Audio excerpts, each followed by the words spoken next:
Hi, friends. Welcome back to Midweek Encouragement. Hey, I was thinking, I think it was about 23, maybe almost 24 years ago. I was sitting at the donut shop, a bad habit that I've broken. And one of the kids that used to be in there every day came up to me one day and he says, "I'm a spy." And I just thought it was so cute. A little guy, he was probably about 5 years old at the time, saying, "I'm a spy." I didn't have the heart to tell him that spies don't tell you that they're spies. That's top secret. But the cool thing is that it wasn't that long ago I got to perform that kid's wedding as well. But sometimes it's funny what comes out of our mouths because we tend to advertise some things that don't need to be advertised.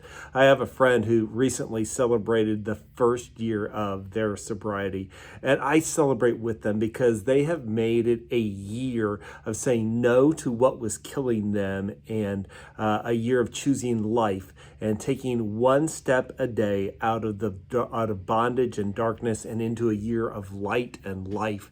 They were kind of silent in this journey, and maybe it was their fear that what if I mess up? What are others going to think because I've been working at this so hard?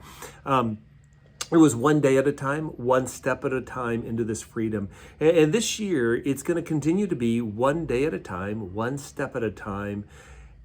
And another day of choosing life over destruction, another day of thanking God for helping them along the way of their journey. Now, my encouragement to them, my encouragement is to anyone discovering that there is freedom from the bondage of addiction, and that is they're not the only ones that are going to be free. They are going to be empowering others to step into freedom as well. And what we celebrate, we replicate, and what we criticize, we destroy.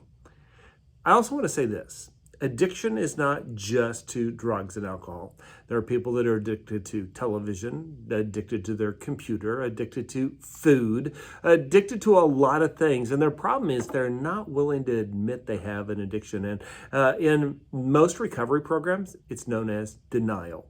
We're not willing to face the facts that we do have an issue. And those that are being set free, we celebrate, we praise, because what we celebrate, we duplicate. Maybe it's just feeling that, well, with what I'm doing, I'm not hurting anyone. Yes, you are. You're hurting yourself.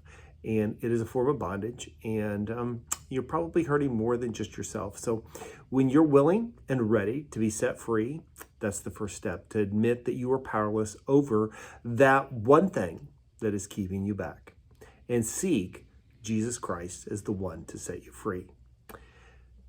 Now, changing direction just a little bit. There was a young man who was sitting on the steps, and this young man was blind, and he had in front of him a hat, and then next to the hat was a sign, and the sign said, "I am blind, please help."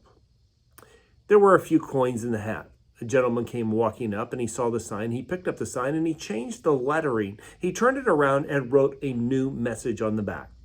Soon the hat began to fill, not with coins, but with bills, and it was getting quite full. The blind man recognized the footsteps of the man who had changed his sign coming towards him. And he asked, "Are you the one that changed my sign?" The man said, "Yes, I am." "What did you change it to?" And the man said, "Well, I simply wrote the truth, but in a different way. Your sign now reads, 'It's a beautiful day, even though I can't see it.'" Both signs said the same thing. One implied he was blind. The other reminded the reader of how fortunate they are to have their sight. There are many who have sight, but there is no vision beyond themselves. We don't need large stages, powerful sound systems, or bright lights to share the message that makes a difference. The loudest voices don't always deserve to be heard. The truer sign is what made the difference to the blind man. It was theologian Dr. Seuss who wrote Horton Hears a Who. And in the story, there was a boy by the name of Jojo who lived in apartment 12C, and it was his yelp that made all the difference, because bright lights don't need spotlights. Love done in the name of anonymous often gets noticed. It's in 1 John chapter 4, verse 11 that we read, "Dear friends, since God loves us so much as that since God loved us as much as that, we surely ought to love each other too. For though we never yet seen God, When we love each other, God lives in us, and his love within us grows even stronger. Love. Love moves mountains faster than words.